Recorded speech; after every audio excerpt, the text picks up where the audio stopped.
नमस्कार, मैं रविश कुमार। पूरी दुनिया में तालाबंदी को लेकर बहस चल रही है। क्या तालाबंदी करने से संक्रमण को रोका जा सकता है या फिर संक्रमण रोकने के दूसरे उपाय नहीं कर पाने के कारण तालाबंदी की नौबत आती है? पहले मुर्गी या फिर अंडा वाला सवाल हो गया है। लेकिन आप दुनिया भर में निगाह दौड़ाएं तो सभी सरकारें इन्हीं के आसपास फैसले ले रही हैं। अमेरिका जो कह रहा था कि लॉकडाउन हटा देगा, उसने 3 हफ्ते के लिए बढ़ा दिया है, क्योंकि उसके ग्रामीण क्षेत्रों से खेतीहर क्षेत्रों में भी संक्रमण काफी तेजी से फैलने लगा है। भारत में 3 मई तक के लिए बढ़ाया गया है। आप जानते हैं कि भारत के 737 जिलों में से 377 जिले संक्रमण से प्रभावित हैं। 5 राज्य ऐसे हैं जहां 1000 से ज्यादा मामले सामने आए हैं। स्वास्थ्य मंत्रालय की दलील भले ही ये है कि भारत में संख्या के डबल दुगने होने की रफ्तार दुनिया के बड़े देशों से बहुत कम है। हम औसतन 5 या 6 दिनों में अपनी संख्या को दोगुनी कर पा रहे हैं। एक बड़ा सवाल आ रहा है टेस्ट को लेकर। अगर भारत टेस्ट कम कर रहा है तो हमें क्या पता कि हमारी संख्या कम है या ज्यादा है? वो वास्तविक जानकारी हमारे पास है या नहीं? कांग्रेस नेता और सांसद राहुल गांधी ने प्रेस कॉन्फ्रेंस करके टेस्टिंग पर सवाल उठाए। उन्होंने कहा कि भारत 10 लाख की आबादी पर बहुत कम ही टेस्ट कर रहा है। जब तक हम इसे नहीं बढ़ाएंगे, हम वायरस का पीछा तालाबंदी से नहीं कर सकते हैं। इसके कारण अर्थव्यवस्था और तबाही की तरफ जाएगी। और इसी दौरान अगर हम तालाबंदी कर रहे हैं तो हमारे लड़ने की तैयारी मुकम्मल होनी चाहिए और बेरोजगारी की जो सुनामी आ रही है उसकी योजनाएं पहले से तैयार हो जानी चाहिए। मैं नरेंद्र मोदी जी से बहुत चीजों में डिसएग्री कर सकता हूं, करता हूं, मगर आज लड़ने का टाइम नहीं है। आज देश के साथ देश को एक करके वायरस से लड़ने का टाइम है। What is the real weapon against the virus? The biggest weapon. The biggest weapon is testing. Testing at scale so you know where the virus is moving and you can isolate the virus, you can fight the virus, and you can target the virus. Now, I want to give you a few statistics on testing. I think our testing rate is 199 out of a million. And if you look at all the tests that we've done over the last 72 days, it works out to approximately an average of 350 tests per district. Now, this is in no way enough to tell you how the virus is moving. So the central theme is, if you want to fight the virus, you have to increase testing dramatically. Rahul Gandhi का सवाल यह है कि 10 लाख की आबादी पर इतने कम test Bharat क्यों कर रहा है, जबकि फरवरी, मार्च और अप्रैल आधा बीत जाने पर दुनिया के कई बड़े देश ज्यादा टेस्ट करने लगे हैं। स्वास्थ्य मंत्रालय अपने जवाब में इस सवाल को गायब कर देता है। इस सवाल का सीधा सीधा कोई जवाब नहीं देता, लेकिन स्वास्थ्य मंत्रालय ने एक ग्राफिक्स जारी किया है और अपने तरह से जवाब देने का प्रयास किया है। स्वास्थ्य मंत्रालय इस ग्राफिक्स के जरिए यह बताना चाहता है कि जब अमेरिका में 10,000 मामले सामने आए थे तब 1,39,878 टेस्ट वहां हुए थे। जब भारत में 10,000 केस आए तो उस दिन तक 2,17,554 टेस्ट हुए थे। भारत का जोर है कि हम ज्यादा टेस्ट कर रहे हैं, लेकिन पॉजिटिव की संख्या हमारे यहां कम है। क्या इस डेटा से हम 33 लाख टेस्ट करने वाले अमेरिका के सामने खुद को रख सकते हैं और इस सवाल का जवाब दे सकते हैं कि हम टेस्टिंग कम कर रहे हैं? हम अगर देखें ना, अभी ग्लोबली अगर देखें तो जापान में एक आदमी पॉजिटिव पाने के लिए उनको वो 11.7 लोगों की टेस्ट करते हैं जापान में, which is one of the highest that you can see. Italy में 6.7 टेस्ट होते हैं तो एक आदमी पॉजिटिव पाया जाता है। अमेरिका में 5.3 टेस्ट करना पड़ता है, एक आदमी पॉजिटिव पाया जाता है। यूके में 3.4 एक आदमी पॉजिटिव पाया जाता है। हमारे देश में हम तकरीबन 24 टेस्ट कर रहे हैं एक आदमी पॉजिटिव पाने के लिए। हमको ये समझना पड़ेगा कि 24 अगर हमको पूछा तो 24 यानी 23 लोगों की टेस्ट तो हम ऐसे ही वो निगेटिव आ रहे हैं, फिर भी हम कर रहे हैं। तो नंबर्स के इसमें ये कहना बहुत कठिन रहेगा, क्योंकि हमारा पॉपुलेशन बेस अगर आप पकड़े तो वो तो 135 करोड़ 30 करोड़, वो पॉपुलेशन बेस को सब वल्नरेबल उतने नहीं है। हम अभी भी क्या कर रहे हैं, देश को अलग अलग जोन्स में बांट रहे हैं, किसको हॉटस्पॉट बोलेंगे, किसको क्या बोलेंगे। 330 या ऐसे डिस्ट्रिक्ट्स हैं जहां कोई भी केस अभी तक रिपोर्ट नहीं हुआ है, लेकिन उनकी पॉपुलेशन का बेस पकड़ के मैं टेस्टिंग के बारे में बोलना मुश्किल है। मैडम, मैं ऐड करना चाहूँगा, एक्चुअली एक पर्टिकुलर डेटा को कई तरीके से इंटरप्रेट किया जा सकता है। हमारा एफर्ट ये है कि कोई भी पॉजिटिव केस हमारी पकड़ से ना छूटे, और उसके तहत जैसे कि इससे पहले डॉक्टर गंगा खेड़कर साहब ने बताया है, एक प्रॉपरली डिफाइंड क्राइटेरिया है, और उस क्राइटेरिया के तहत जैसे इन्होंने बताया कि अगर हम देखें कि दूसरे देशों की तुलना में हमारे यहाँ अगर 24 पेशेंट को हमने टेस्ट किया, 24 सिम्टोमेटिक लोगों को टेस्ट किया, तब जाकर हमारे को एक पॉजिटिव मिला, तो it is a clear indication कि हमारे देश में because of the action taken by government, advance action primarily, हम लोग कुछ हद तक इसको कंटेन कर पाए हैं। It is not about absolute number of testing which will be our defining criteria. What is important कि हमारे containment measures linked with testing overall हमारे को क्या आउटपुट दे रहे हैं।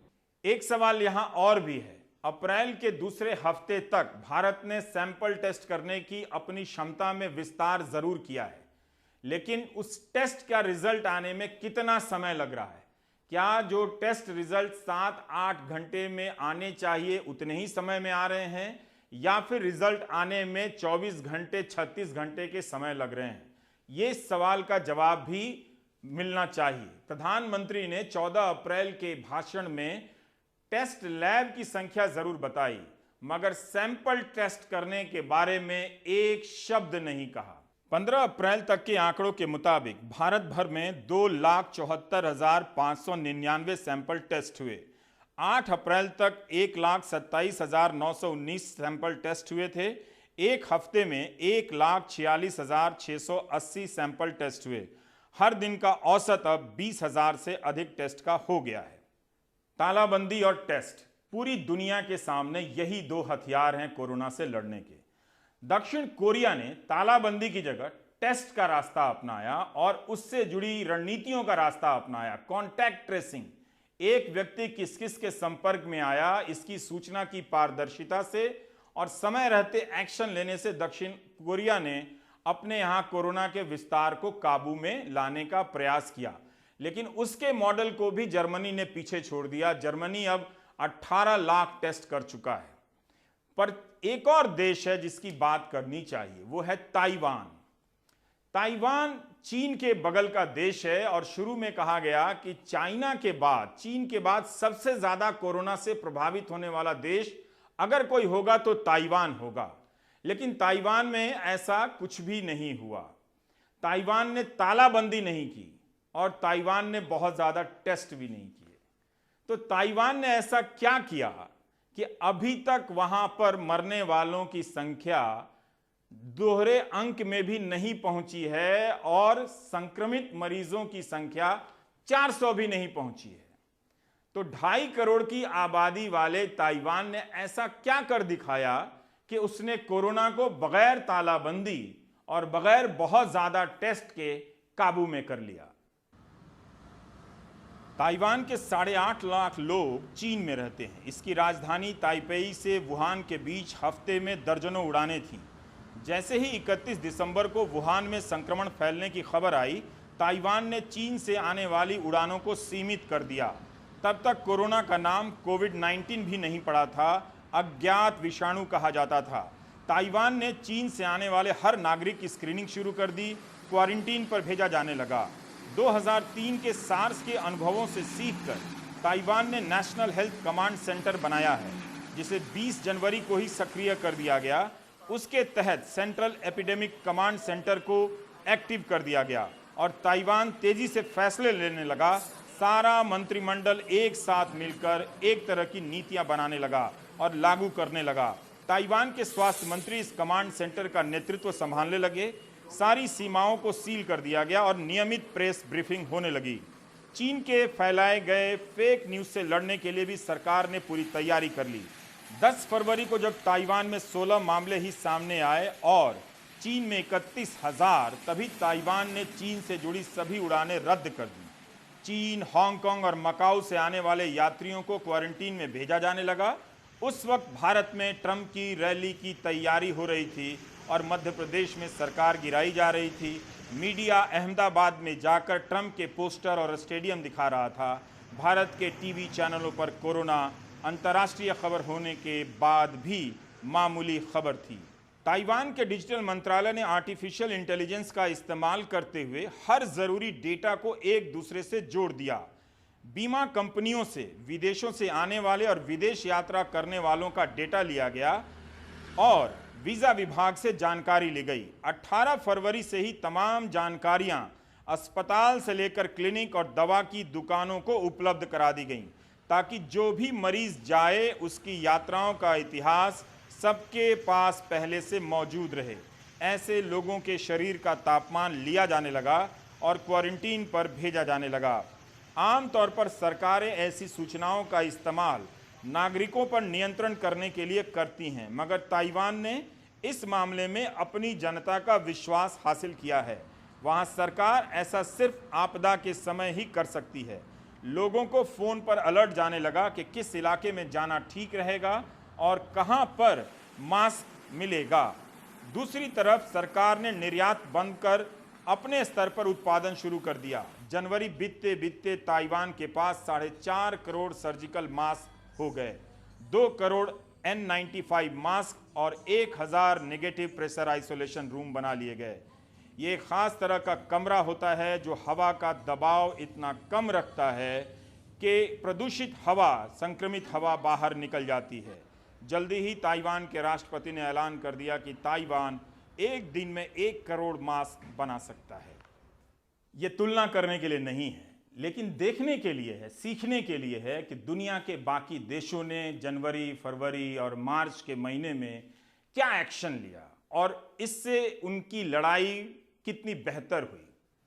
ताइवान को लेकर हमने जितनी भी वेबसाइट पर आर्टिकल या लेख या रिपोर्टिंग पढ़ी है, उसमें 4 चीजें कॉमन थी। सब में एक बात आ रही थी कि डेमोक्रेसी, ट्रस्ट, ट्रांसपेरेंसी और टेक्नोलॉजी, यानी लोकतंत्र, विश्वास, पारदर्शिता और तकनीक, इन 4 के दम पर ताइवान ने कोरोना को काबू में किया।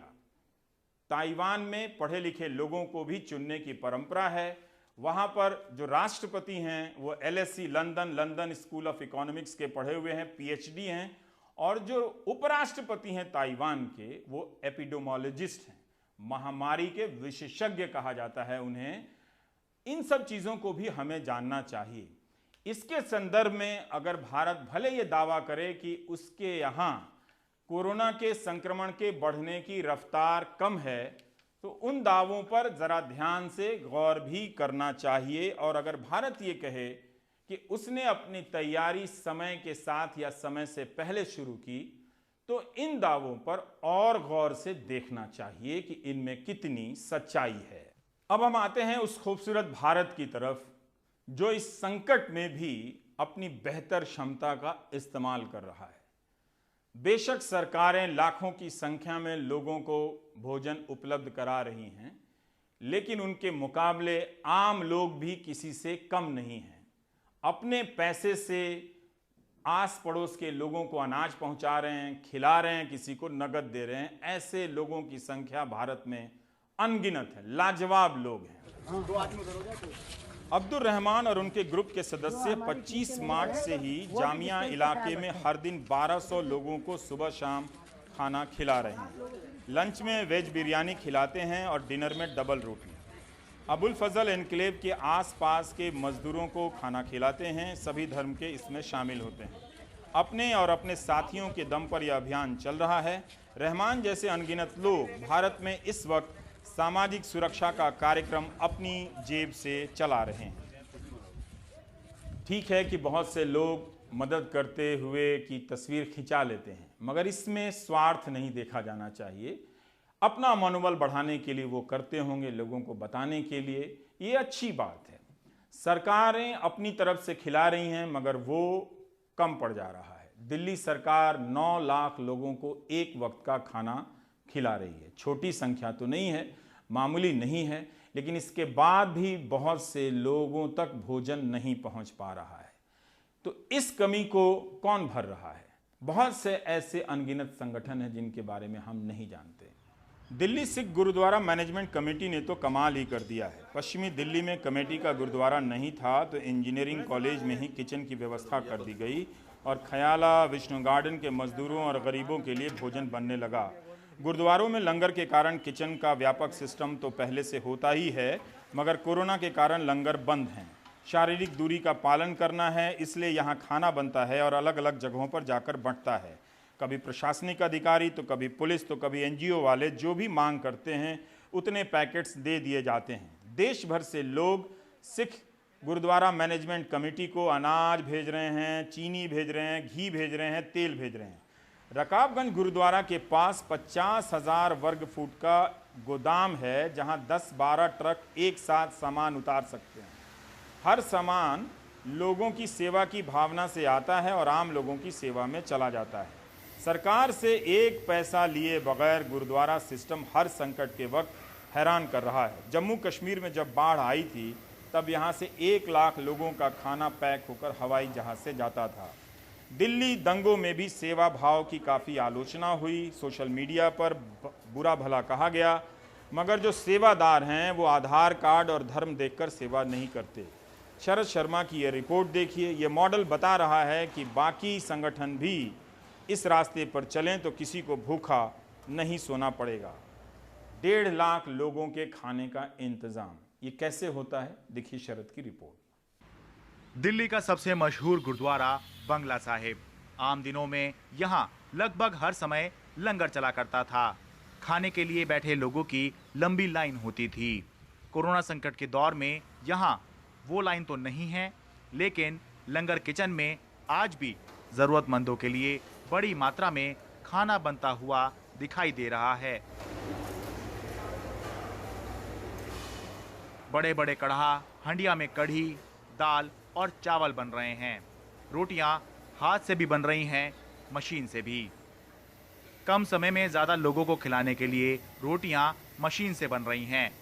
इस मशीन में गूंथा हुआ आटा डाला जाता है और इसके बाद कुछ इस तरह रोटी तैयार होकर निकलती है। ये मशीन 1 घंटे में 4000 रोटियां बनाती है।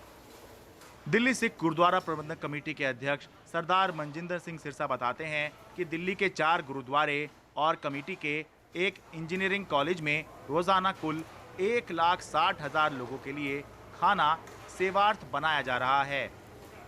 हमारी इस वक्त 5 किचन हमने चालू की हैं। ये बंगला साहब की है। इसी तरह जो शीशगंज साहब की गुरुद्वारा है, वहाँ चांदनी चौक, जो पुरानी दिल्ली, लाल किला, सब वहाँ लोगों को दे रहे हैं। नॉर्थ दिल्ली में जितना आजादपुर का सारा वो एरिया है वो नानकदेव गुरुद्वारा से दे रहे हैं। वेस्ट दिल्ली का जो एरिया, उसके लिए हमने स्पेशल एक किचन बनाई है। हमारा इंजीनियरिंग कॉलेज है, उसके अंदर हमने एक स्पेशल किचन बनाई है जहाँ से 30,000, 40,000, 50,000 जितने लोगों की हमसे सरकार मांग करती है, दिल्ली पुलिस हम उनको देते हैं। इसी तरह साउथ दिल्ली का हमारा गुरुद्वारा नानकदेव साहब, वहाँ से लंगर बन के जा रहा है। तो दिन के अंदर 1,60,000 लोगों को ये रसद जो है लंगर के रूप में पहुँचाने का हम काम कर रहे हैं, पैक्ड फूड और फ्रेश फूड। मनजिंदर सिंह सिरसा बताते हैं कि प्रति व्यक्ति खाने का खर्च करीब 10 रुपए भी माने तो रोजाना 16 लाख रुपए का खर्च बैठता है। लेकिन खास बात यह है कि सिख समाज और गैर सिख समाज दोनों ही बड़े स्तर पर आर्थिक मदद कर रहे हैं, जिसके चलते गुरुद्वारे में राशन का स्टॉक इतना है कि रखने की भी जगह नहीं है। देखिए, औसतन तकरीबन 10 रुपये पर पर्सन खर्चा आता है। अच्छा, तो आप समझिए जितने लाख का बनेगा उतना इंटू 10 हो जाएगा। अगर 1 लाख का है तो 10 लाख में बनेगा, 1.5 लाख का है तो 15 लाख में। लेकिन ये सारा कोई हम नहीं खर्चते। ये सारी जो संगत है वो रसद देती है। ये जो सब संगत की तरफ से सेवा है। ये दिल्ली के लोगों की सेवा, ये हमारा को अपना नहीं। और ऐसा नहीं कि सिख ही खाली करते हैं। जितना सिख करते हैं उतना ही गैर सिख भी करते हैं। तो इसमें गुरुद्वारे के अंदर ये भेदभाव नहीं है कि सिख आके सेवा कर रहे हैं, सिख माया दे रहे हैं या सिख रसद दे रहे हैं। लोग हमें ट्रक के ट्रक भर के चावल के दे जाते हैं। ट्रक के ट्रक, एक आदमी का फोन आया जी कि हमें चीनी भेजनी है। हमने कहा 1 ट्रक भेज दो। कह रहे 1 ट्रक से क्या बनेगा? मैंने कहा जी 2 ट्रक भेज दो। कह रहे 2 ट्रक से क्या बनेगा? गुरुद्वारा से लंगर दिल्ली सरकार या प्रशासन को बांटने के लिए भेज दिया जाता है।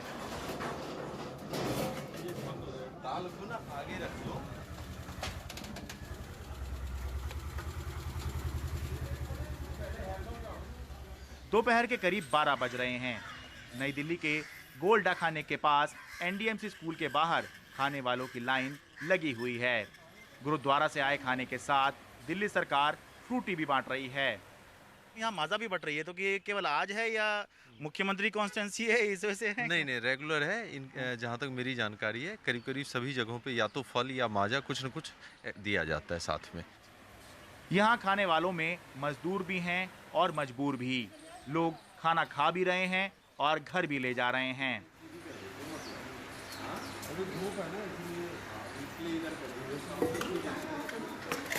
क्या करते हैं आप, कहाँ रहते हैं? मैं होटल में काम करता हूँ। अच्छा, पहाड़गंज में। होटल बंद है तो मैं होटल में ही रहता था एक्चुअली, वहीं पर। अब होटल थोड़ा बंद हो गया। अच्छा, तो अब थोड़ी दिक्कत चल रही है। मिस्त्री करते हैं हम। नारायण दास। हाँ। अच्छा, क्या मिस्त्री हैं आप? हाँ। मिस्त्री कहाँ के? यहीं दिल्ली में टाइल लगाते हैं ना। टाइल लगाते हैं? हाँ। अच्छा, तो अभी क्या स्थिति है आपकी? अभी स्थिति है कि काम धंधा नहीं चल रहा सारा कुछ। अच्छा, ना पैसे मिले, अब यही खाने के लिए आ रहे बस। No, I'm not guide. I'm basically tour operator. अच्छा, आप टूर ऑपरेटर हैं? अच्छा, I'm just coming from Mumbai. Bombay से आया। तो मतलब कोई फिर व्यवस्था नहीं है यहाँ पे खाने पीने की कुछ भी? फिलहाल तो नहीं, मैं तो फंस गया कि मुझे तो कहीं और जाना था, लेकिन जा नहीं पाया। अच्छा, डेली यहीं खाना खाते हैं? हाँ, डेली यहीं खाना खाता हूँ। तो खाना कैसा है यहाँ पर? खाना सही मिल रहा, दाल चावल रोटी। अच्छा, ठीक है, कोई दिक्कत तो नहीं व्यवस्था में? नहीं सर, दिक्कत कोई नहीं। सेवा की कोई कीमत नहीं होती, सेवा तो अनमोल ही होती है, लेकिन हाँ, खाने की कीमत होती है, राशन की कीमत होती है और ज़रूर होती है। इसलिए जो लोग भी समर्थ हैं वो इस मुश्किल समय में कुछ दान ज़रूर करें, क्योंकि कहावत है कि लिया हुआ ज्ञान और दिया हुआ दान कभी व्यर्थ नहीं जाता। दिल्ली से मैं शरद शर्मा, एनडीटीवी इंडिया।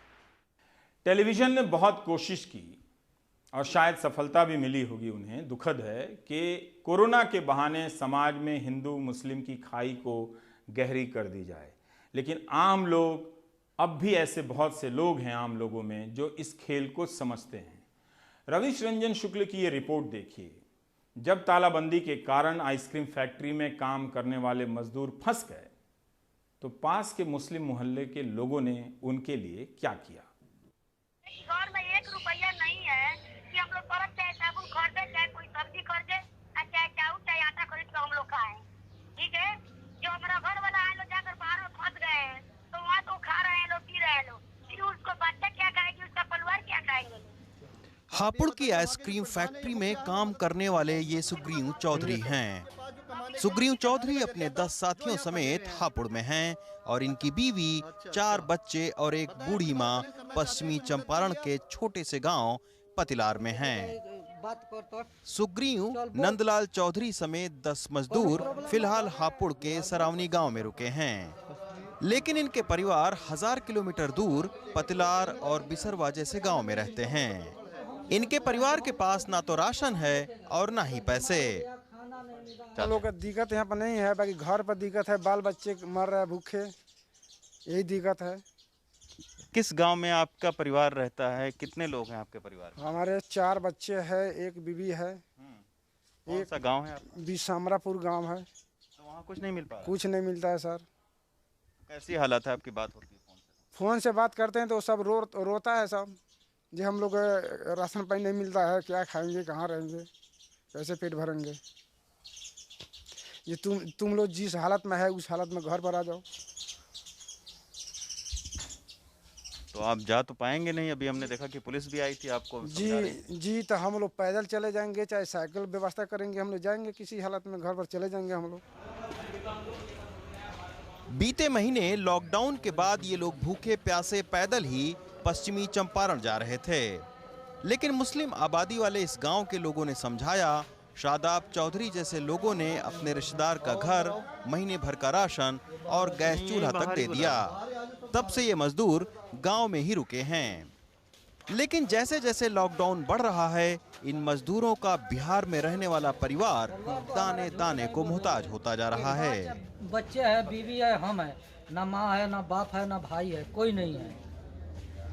इसको देखभाल करने के लिए कोई भी नहीं है। 14 तारीख को जो उम्मीद थी लॉकडाउन खुल जाएगा तो इन लोग ये मान गए थे, लेकिन अब कल से मैं परसों से देख रहा हूँ इनको कि शायद लगता है इनको कहीं ना कहीं दर्द है। ये सरकार को सोचना भी चाहिए। इनकी जब मैं इनके पास रात आया था मैंने समझा कि रुक जाइए, तो आंखें नम हो गई, रोने लगे और हम भी निराश होने लगे कि काश हम ऐसी जगह होते अपने परिवार से दूर तो शायद हम पे भी यही बीतती। अब गांव के बड़े बुजुर्ग इन मजदूरों को अपने घर में बुलाकर समझा रहे हैं। इलाके के दरोगा भी आकर लॉकडाउन की सख्ती बता रहे हैं, लेकिन बिहार में भूखमरी की दहलीज पर बैठे अपने परिवार के लिए सुग्रीव और नंदलाल जैसे मजदूर हापुड़ के सनावरी गांव की दहलीज छोड़कर पैदल ही बिहार जाने की जिद कर रहे हैं। सबसे बड़ी इनकी दिक्कत यह है कि जो बिहार में इनका परिवार रहता है वहाँ अगर अच्छे तरीके से मदद पहुँच जाए तो शायद ये लोग यहाँ से जाने की कोशिश न करें। हापुड़ से रवीश रंजन शुक्ला, एनडीटीवी इंडिया। इन्हीं सब खूबसूरत कहानियों के चलते इस संकट के दौर में छाई हुई निराशा और उदासियां कम होती हैं। ये वो लोग हैं जो अपनी मेहनत की कमाई से, मामूली कमाई से पूरे देश का मूड अच्छा कर देते हैं। बाकी ब्रेक के बाद।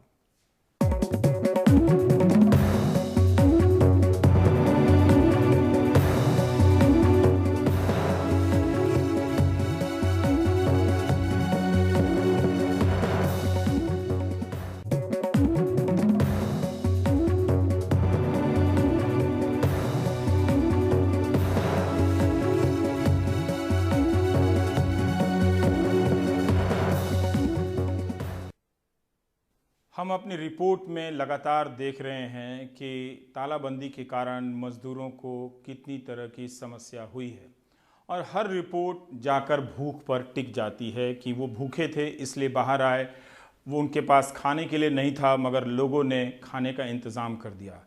क्या हम मज़दूरों की समस्याओं को ठीक ठीक जानते हैं? बेंगलुरु से काम करने वाली एक संस्था स्वर्ण ने इन चीज़ों पर अध्ययन किया है। हमारे साथ राजेंद्र राजन साहब हैं जो इस संस्था के लिए काम भी करते हैं और इन्होंने देखने का प्रयास किया है कि आखिर मज़दूरों के पर क्या बीती है। राजेंद्र साहब बहुत बहुत शुक्रिया हमसे जुड़ने के लिए। आप बता सकते हैं कि कितना सैंपल है आपके पास जो आपने सर्वे किया है और उसमें मुख्य बातें क्या निकल कर आई हैं? बहुत बहुत शुक्रिया रवीश जी। पहली बात तो ये है कि ये मैं सर्वे नहीं कहूँगा इसे, हम एक्टिवली जो लोग मसले में हैं, जो मुश्किलात में है, वो हमें कॉल आउट करते हैं और हमें उनको मदद करने का प्रयास कर रहे हैं। तो एक रिलीफ एफर्ट से ही ये निकला है और इस पर अभी मेरे ख्याल से 70 से ज़्यादा अभी हमारे साथ वॉलंटियर हैं जो एक साथ हम काम कर रहे हैं। तो उस बात आते हैं कि 3 दिन बाद हम जब ये काम करना शुरू किए तो लोगों से जब कॉल बढ़ता गया, मज़दूरों की संख्या जो बढ़ती गई, तब हमने थोड़ा सिस्टमैटिकली इसको सोचा कि इसको हम किस तरीके से डॉक्यूमेंट करें ताकि इसको हम आगे इसके रिलीफ के काम में भी ये मदद आएगी तभी। तो 27 मार्च से लेके अभी तक 13 अप्रैल तक का जो डेटा है उससे ये हमें पता चला है कि 50% लोगों के पास राशन सिर्फ 1 दिन का बचा हुआ है और ये 8 अप्रैल से अगर 13 अप्रैल वो जो तीसरा हफ्ता, जो लॉकडाउन का जो तीसरा हफ्ता है, उस दरमियान अगर हम देखेंगे तो 8 अप्रैल को 36% लोगों ने ये कहा था कि उनके पास सिर्फ 1 दिन का राशन है और वो एक हफ्ते में वो बढ़ के 13 अप्रैल को वो हो गया 50% लोगों ने कहा कि उनके पास सिर्फ 1 दिन का राशन बचा हुआ है। इसके अलावा अगर हम देखेंगे तो कुछ आंकड़े बहुत ही ज़्यादा गंभीर हैं कि 74% लोगों के पास 200 रुपये से कम उनके पास पैसा पड़ा हुआ है और अगर ये सारे दिहाड़ी मजदूर हैं सारे, उनको दिन में 400 रुपये ही मिलता है और 400 रुपये उनको दिन में मिलता है। अभी 200 रुपये पड़े हैं और अभी और 3 हफ्ता उनको इस 200 रुपये में ही निकालने हैं।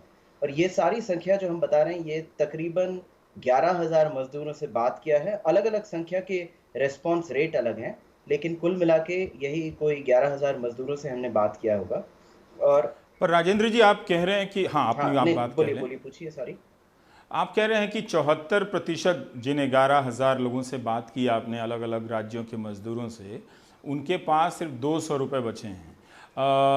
क्या आपके सर्वे में ये बात भी आई कि इनमें से कई सरकारों ने पैसे दिए हैं, किसी ने 500, किसी ने 1500, किसी ने 1000, कहीं 2500, अलग अलग रेंज में, तो ये वो पैसा उन्हें मिला है और उसका स्टेटस ये माना जाए कि अब उनके पास वो पैसा खत्म हो गया है?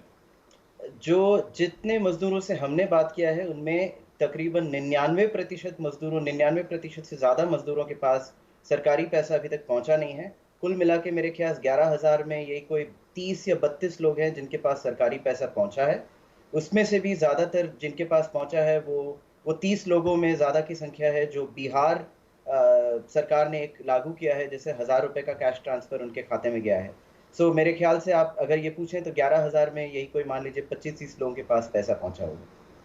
तो बिहार सरकार ने 7 लाख लोगों को के खाते में पैसा पहुंचाने का दावा किया है और यूपी का भी मैं देख रहा हूं, मुख्यमंत्री आदित्यनाथ ने कहा कि कई लाख लोगों को, काफ़ी बड़ी संख्या है वो, अभी मुझे याद नहीं है, पर उनके खाते में पैसे डाले गए हैं।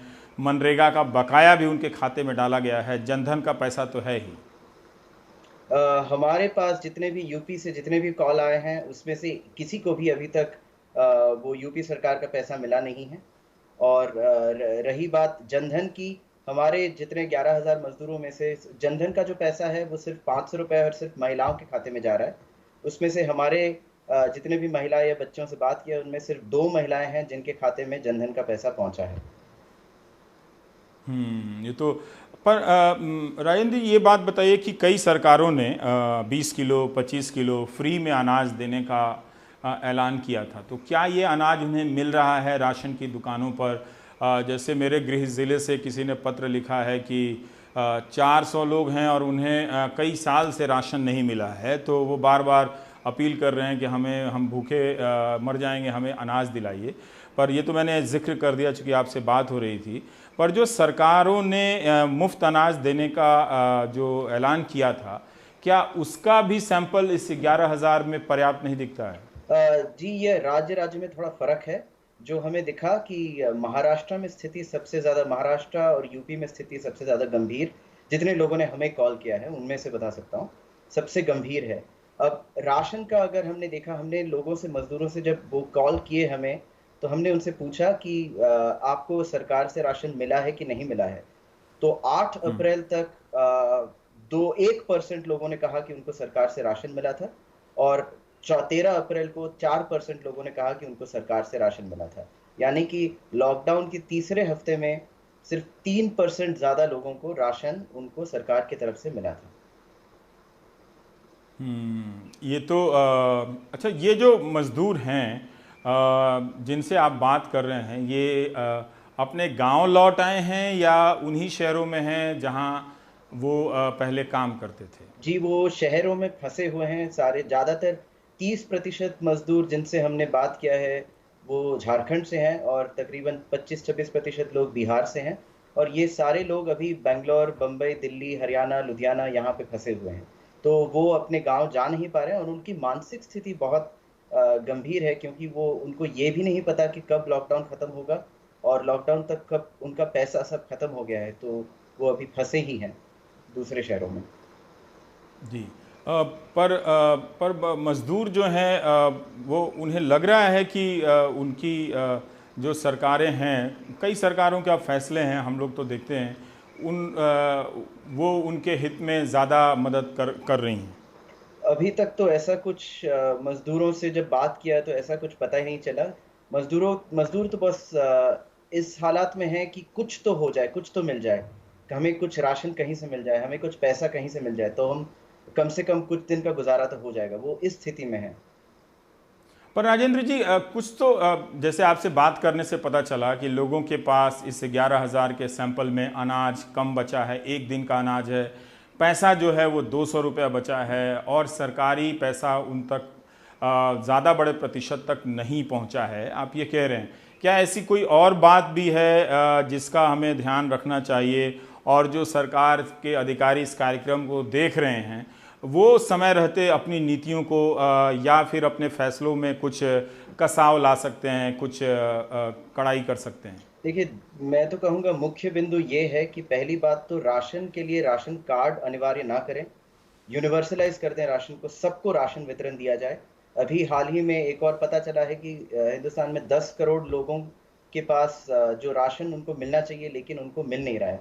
तो अगर अभी ये मौका है कि हमारे फूड कॉरपोरेशन ऑफ इंडिया के गोडाउन में 77 मेट्रिक मिलियन टन पड़े हुए हैं, अनाज पड़े हुए हैं, तो ये वक्त है कि राशन को यूनिवर्सलाइज कर दें, सबको बिना राशन कार्ड के सबको अभी राशन दिया जाए।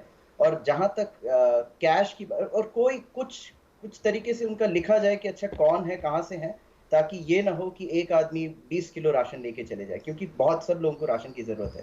पहली बात तो वो। दूसरी बात ये कि राशन जहां पे वितरण किया जाए उसको सेंट्रलाइज ना करें, उसको अलग अलग जगह पे बांट दिया जाए। हर आंगनवाड़ी में, हर पंचायत में, हर पब्लिक जो गवर्नमेंट का जो संस्था है वहां पे राशन वितरण की प्रक्रिया शुरू की जाए, सिर्फ राशन शॉप तक ही ना रखें।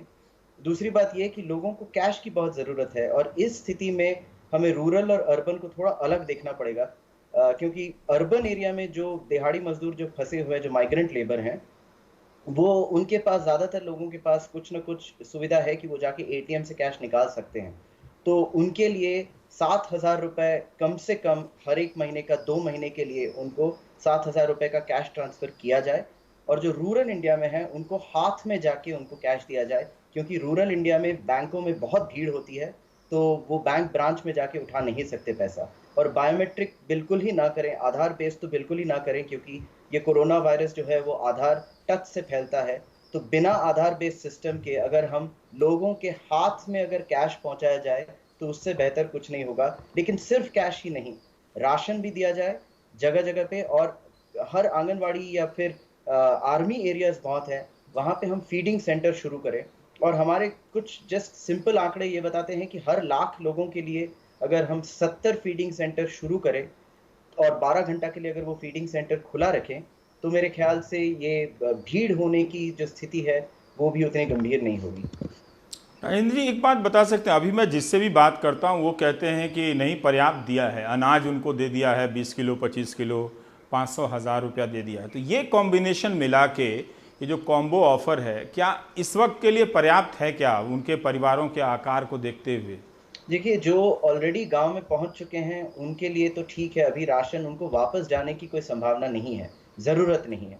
लेकिन जो फंसे हुए हैं दिल्ली बम्बई, लेकिन वो जाना चाहते हैं झारखंड बिहार, उनके एक बार में स्थिति सोचिए, क्योंकि वो जहाँ पे रुके हैं, कई लोगों ने ये कहा है कि उनको मकान का भी, जहाँ पे रुके हैं उसका किराया भी देना पड़ेगा, और वापस जाने के लिए भी उनको सोचना पड़ेगा कि हमें कैश की ज़रूरत है कि हम वापस जाएं।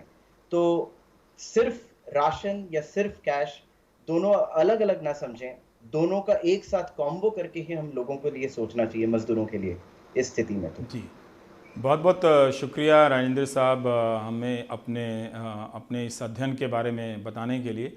पूरी दुनिया में जो सामाजिक लागत है, सोशल कॉस्ट है, इसका अध्ययन किया जा रहा है, और ज़्यादा बड़े बड़े उद्योगपतियों ने तो उद्योगों के संगठन ने तो 10 लाख 15 लाख करोड़ की मांग की है। पर आप देखिए कि आबादी का प्रतिशत जहाँ ज़्यादा है, जो गरीब लोग हैं और निम्न मध्यम वर्गीय हैं, उन तक भोजन और पैसा पहुंचाने का कार्यक्रम कितने का था? कोई 1.25 लाख करोड़ का, उसमें से भी कुछ पैसे पुरानी योजनाओं की थी। तो ज़रूर सरकार को चाहिए कि इस सेक्टर पर ज़्यादा ध्यान दे, और गरीब मजदूर, इन लोगों के बात जिनकी मीडिया नहीं करता है, सरकार अपने राजनीतिक फ़ायदे में भी इनकी बात ज़्यादा करे और इनका पेट भरे। आप देख रहे थे प्राइम टाइम, नमस्कार।